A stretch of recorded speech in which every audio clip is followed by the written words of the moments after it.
Aitäh!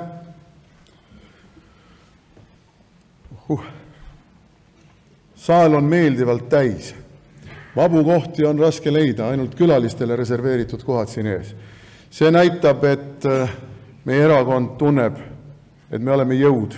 See näitab, et me tunneme, et meil on kaal, et me saame sõna sekka öelda. Aga kõne juurde. Kallid erakonnakaaslased, mõttekaaslased, külalised. 2 aastat tagasi, kui te Mustpeade Maja kongressil mind erakonna esimeheks valisite, visandasin oma kõnes neid valupunkte ja neid rajajooni, milledeni meie erakond peaks oma tegevuse jätkudes jõudma. Ma visandasin ka lahendusi, mida meie erakond tol hetkel välja pakkus ja millede elluviimist me nägime vältimatu vahendina selleks, et elu Eestis muutuks paremaks. Mul on valus märkida, et enamik toona välja toodud kitsaskohtadest takistavad Eesti arengut ka täna. Enamgi veel, paljud probleemid pole mitte üksnes püsinud, vaid on veelgi enam süvenenud. 2 möödunud aastaga pole Eesti saanud mitte rikkamaks, vaid jäänud vaesemaks. 2 möödunud aastaga pole Eesti rahvas mitte kasvanud suuremaks, vaid jätkanud kahanemist. 2 möödunud aastaga pole kodumaalt lahkunud eestlased mitte hakanud isademaale tagasi pöörduma, vaid jätkavad lahkumist. 2 möödunud aastaga pole riigi ääremaastumine mitte lakanud, vaid üha süvenenud. 2 möödunud aastaga pole demokraatia, sõna ja arvamusvabaduse olukord Eestis mitte paranenud, vaid järjest halvenenud. Pluralism, mille eest paljud siinviibijad, teie teener kaasa arvatud, 25 aastat tagasi võitlesid, on asendunud Eestis stampidega, millede ainuõigsuses kahtlemine või millele oponeerimine põhjustavad koheselt ajakirjanduslikule tuleriidale saatmist. Oleme seda 2 viimase kuu vältel kogenud ka erakonnana. Ja jõudnud selle käigus veendumusele, et oleme õigel teel. Just meie, Eesti Konservatiivne Rahvaerakond, kujutab endast Eesti praegusel poliitmaastikul ainsat organiseeritud jõudu, kes on ühemõtteliselt ja pühendunult väljas Eesti rahva huvide eest. Eesti riigi kui eestlaste rahvuskodu eest, Eesti rahva, eesti keele ja eesti kultuuri, rahvuskultuuri säilimise eest ajast aega, nagu see on kirjas meie põhiseaduses.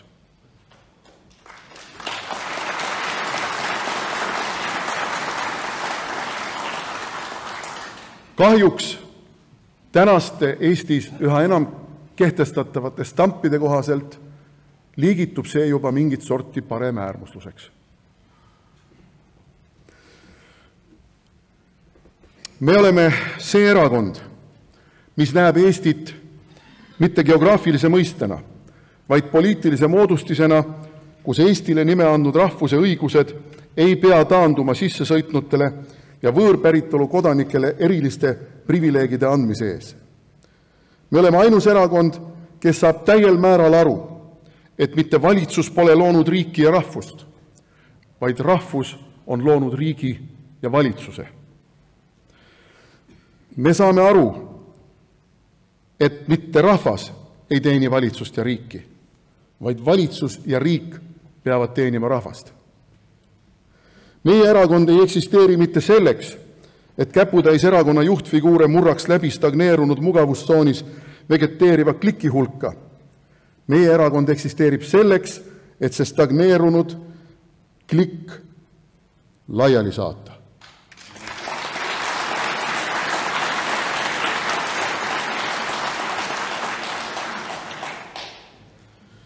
Meie printsipiaalne ja kõigist teistest eristuv positsioon tähendab loomulikult konfrontatsiooni nimetatud vanade erakondadega. Meie rahvuslikkus ja meie rahvameelsus tähendavad ka, et oleme sobimatu kaart välismaistele passiansiladujatele, kes ei taha mingil juhul näha, et maarahvas mõistke seda kui Eesti rahvast, nende plaanidesse jokkerina sekkuks. See omakorda tähendab automaatselt, et meie tee järgmiste saavutusteni poliitikas saab olema sõna otseses mõttes per aspera ad astra, läbi raskuste tähtede poole. Aga ma tahaks jätkata mõnevõrra paremate uudistega ja optimistlikumal toonil. 2 aastat tagasi sisenes meie erakond valimistsüklisse, mille edukas läbimine oli meile tõsiseks väljakutseks. Seda nii organisatsiooni tugevust, kampaaniakogemusi kui rahalisi vahendeid silmas pidades. Tunnistagem ausalt, kõik ei läinud sugugi libedalt, vähemalt mitte algul. Meie poolt kohalike valimiste kontekstis sihikule seatud läbimurded suuremates linnades nagu Tallinn, Tartu ja Pärnu jäid saavutamata ja see oli meile väga mõru pill. Suhteliselt kesised, ehkki juba paremad, olid ka meie tulemused Europarlamendi valimistel. Neid 2 valimiskampaaniat täismahus kaasa tegemata poleks saanud aga võimalikuks meie läbimurre 1. märtsil toimunud Riigikogu valimistel, kus me ületasime mitte üksnes 5% künnise, vaid saime koguni enam kui 8%, mis andis meile Riigikogu praeguses koosseisus 7 kohta. Mis meile selle tulemuse tagas? Ma arvan, et ei liialda, kui ütlen, et eelkõige meie kõigi ühine pingutus, kõigi meie aktivistide ennastsalgav töö ja meie nappide vahendite maksimaalne väärindamine, aga ennekõike usk meie missiooni vajalikkusesse. Aplaus meile kõigile selle eest.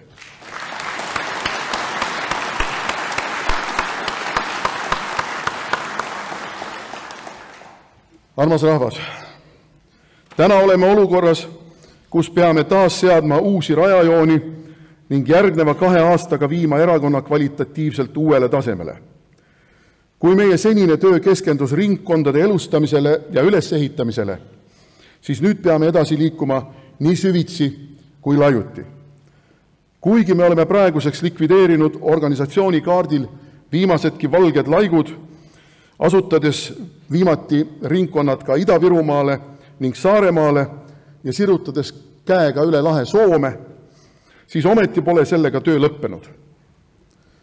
2,5 aasta pärast seisavad meil taas ees kohalike omavalitsuste valimised ja kuigi me hetkel ei tea, missuguseks joonistub selleks ajaks Eesti administratiivkaart, tuleb meil ikkagi olla valmis kaasa rääkima kõigi selleks ajaks kujunenud administratiivüksuste juhtimises.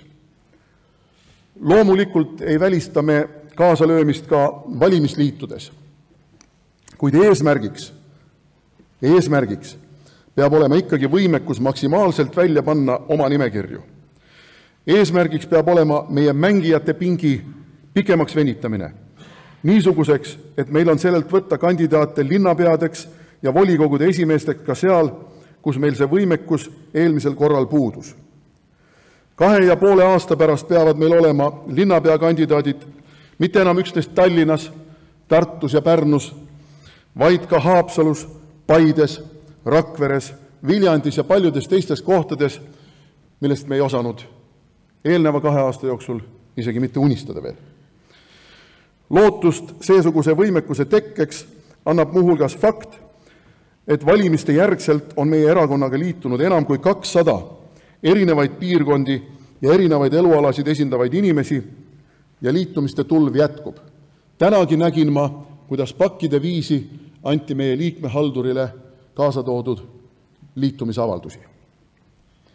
Me oleme kasvav organism, me oleme tugevnev organism ja iseenesest mõistetavalt peab see leidma väljundi ka poliitikas. Meie organismi kasvu, tugevnemist ja süvitsi minekut näitab seegi, et 2 aastaga oleme suutnud luua tugeva noorteorganisatsiooni. See nooruslikult uljas organisatsioon on võtnud endale nimeks Sinine Äratus, märkides niiviisi värvivalikuga oma konservatiivset platvormi ja sõnaga äratus missiooni kutsuda Eesti rahvas üles uuele ärkamisajale. Homme, 26. aprillil toimub just Sinise Äratuse korraldusel Toompeal, massimeeleavaldus kütuseaktsiisi tõstmise vastu. Teine organisatsioon, mis vahepealsest varjusurmast alles äsja välja toodi, on meie erakonna naisühendus, mis samuti näeb oma missiooni konservatiivsete pereväärtuste kilbile tõstmises ja rahvas uue moraalse äratuse julgustamises. Meie naised ütlevad selgelt ja arusaadavalt, et Eesti poliitikas ei pea ilma tegema mitte broilerbeibed, vaid naised, kes on emad ja abikaasad. Naised, kes teavad, kui suurt vastutust kannavad eluterve ühiskonna eest emad. Naised, kes teavad, et üksnes naiste targal toetusel teevad suuri tegusid ka mehed. Meie põhikirjas on aga veel üks ühendus, milles kätkev elutarkus ja kogemuste pagas tuleb senisest sihikindlamalt meie poliitilise agenda vankri ette rakendada. See on eakate ühendus, millele plaanime samuti uued tuule tiibade alla aidata. Ent organisatsioonist veel. Meie fraktsioon ehk meie 7 samuraid Riigikogus on otsustanud, et sellest ei saa kujuneda erakonna raskuskese. Erakonna raskuskese peab jääma endiselt partei juhatusse, volikogusse ja ringkondadesse. Ainult nii saame tagada parteisisese demokraatia, aga ka selle, et jätkame arenemist tõeliseks rahvaerakonnaks kujunemise suunas. Et seda eesmärki paremini teostada, oleme võtnud poole kohaga tööle erakonna liikmehalduri, kelle ülesandeks on korrastada kõigi meie 7700 liikme kohta käiv andmebaas, ja mai alguses asub tööle ka erakonna kantselei juhataja, kes puhub elu sisse meie seni tühjana seisnud Tallinna büroole ning tagab infovoogude sujuva liikumise ja erakonna kui kogu Eestit katva võrgustiku ühtse hingamise. Kallid sõbrad, kuigi äsjastel valimistel püüdis juhtiv võimuerakond rahvast veenda selles, nagu oleks Eesti kõige akuutsem probleem julgeolek, siis meie kaine talupojatarkus ütleb, et tegelikult on riigi kõige valusamaks probleemiks rahvuse katastroofiline demograafiline olukord. Selle üheks põhjuseks on meie armetu majanduslik seisund, millest võimuparteid ei oska või ei julge riiki välja tuua. Valimiskampaania ajal esitas EKRE lahendusena kompleksse kava, millesse kuulusid nii maksupoliitilised kui sotsiaaltagatisi sisaldavad meetmed. Erinevalt praeguse valitsuse plaanist makse tõsta, tegime meie ettepaneku käibemaksu langetada, et seeläbi elavneva tarbimise kaudu maksulaekumiste taset parandada, jättes samal ajal ettevõtjate kätte rohkem raha palkade tõstmiseks ja investeeringute tegemiseks. Tegime ka ettepaneku lastega perede toetamiseks tõsta tulumaks 25% peale, arvates samal ajal iga lapse puhul vanema tulumaksust 5% maha. See kergendaks oluliselt lastega perede olukorda, lisades samal ajal meie arvestuste kohaselt riigieelarvesse hinnanguliselt 100 miljonit eurot. Ja muidugi võtaksime me raha nendelt, kes seda Eesti inimeste taskust kokku korjavad ja siis maksuvabalt riigist välja viivad, ehk võõrpankadelt ja nende tütarfirmadelt. Samuti kehtestaksime teemaksu Eestit läbivale transiidile.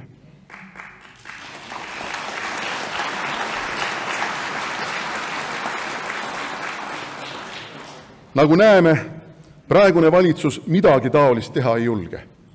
Selle asemel jätkatakse oma inimeste vaeseks tegemise poliitikat, mille paratamatuks järelmiks saab olla vaid Eesti edasine ääremaastumine, inimeste hääletamine jalgadega, sotsiaalsete pahede kasv ning rahvuskehandi jätkuv nõrgenemine. Tuletan siinkohal kõigile meelde, et ennast niinimetatud valgeteks jõududeks nimetavate erakondade juhtimisel on Eesti kui tsiviliseeritult funktsioneeriv ühiskond jõudnud kollapsi piirini. Piisab veel vaid 50 000 lahkuvast töövõimelisest inimesest, et kukuks kokku meie pensionisüsteem ja kukuks kokku meie haigekassasüsteem. 50 000 inimest, see on Pärnu-suurune linn. Seda on väga palju. Missioonierakonnana, ja me oleme missioonierakond, on meie ülesandeks teha kõik endast olenev, et seda ei juhtuks. ja kuna me oma 7-liikmelise fraktsiooniga Riigikogus oleme liiga nõrk jõud, et riiklikku ja rahvuslikku enesehävitust seal takistada, pole meil muud teed, kui kaasata oma tegevusse rahvas. Nii, nagu me teeme seda pühapäeval koos rahvaga kütuseaktsiisi tõstmise vastu minnes. Aga meie missioon ei saa piirduda üksnes majandusküsimustega. Siin praegu seistes teie ees deklareerin ma täie selgusega ka meie positsiooni Eesti-Vene piirilepingu kavandatava ratifitseerimise suhtes. Me hääletame Riigikogus selle vastu.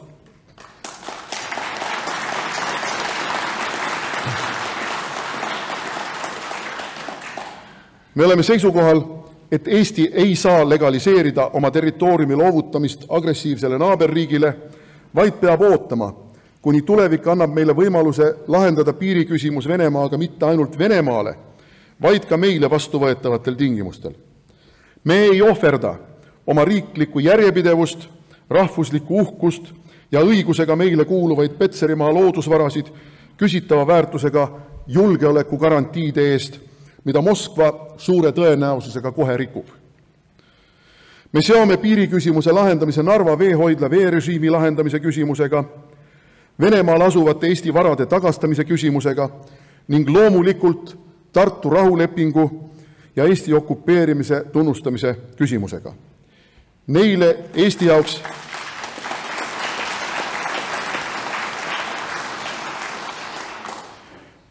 jaoks tähtsatele küsimustele Venemaa poolt mõistmist leidmata pole võimalik ka piiriküsimuse lahendamine, mis tähendab, et me külmutame teema määramatuks ajaks. Kuni Venemaa saab valitsuse, mida võime võrrelda teise maailmasõja järel Saksamaal võimule tulnud valitsusega, mis distantseeris ennast selgelt natsirežiimi kuritegudest. Ootame juba 25 aastat, et Venemaal toimuks niisugused arengud. Meil on selgroogu ja kannatust, et oodata vajaduse korral veel 25 aastat ja siis veel 25 aastat. Aga me ei tohi ära anda seda, mis õigusega kuulub meile.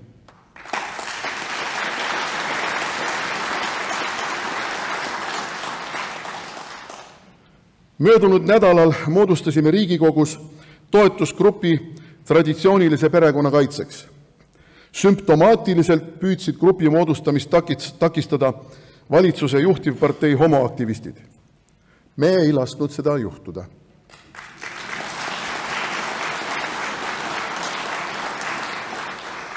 Ja me teeme ka edaspidi kõik, mis meie võimuses, et meie ühiskonna põhiosa elutervete hoiakute perverteerimist, halvustamist ja naeruvääristamist takistada. Taas ei kavatse me niinimetatud demokraatlike protseduuride raames lasta endast Riigikogu saalis valitsuse hääletusmasinal lihtsalt üle sõita.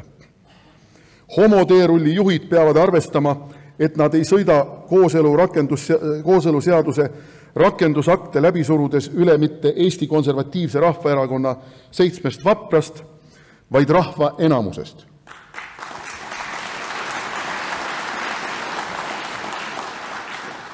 Varem või hiljem karistab rahvas neid selle eest.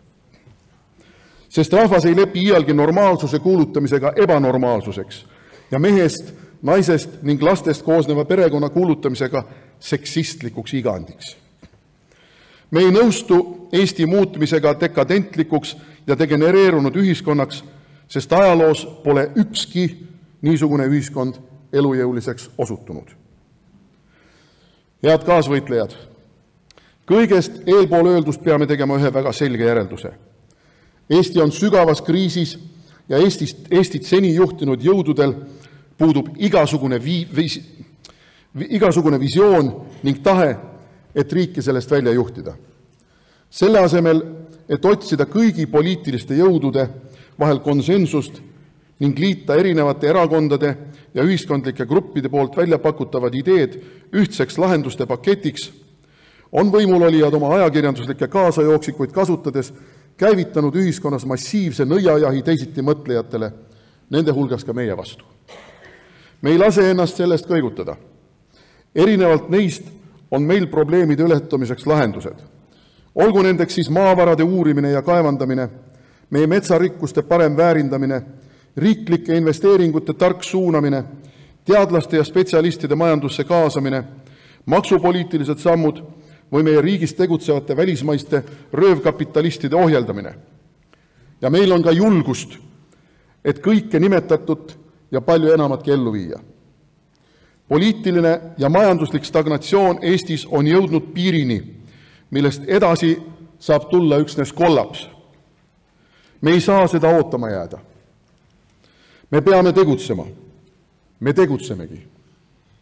Meie, Eesti Konservatiivne Rahvaerakond, oleme ainus poliitiline jõud Eestis, kes näeb oma missioonina rahvuse äratamist, rahvuse ärkamist. Ma hüüangi seepärast täna siit saalist, siit kõnepuldist Eesti rahvale. Tõll, tõll, tõuse üles.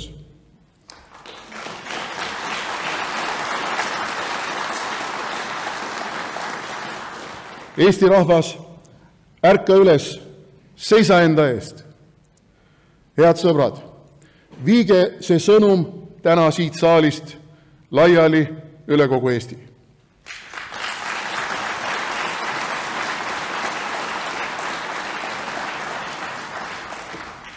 Lõpetuseks on aeg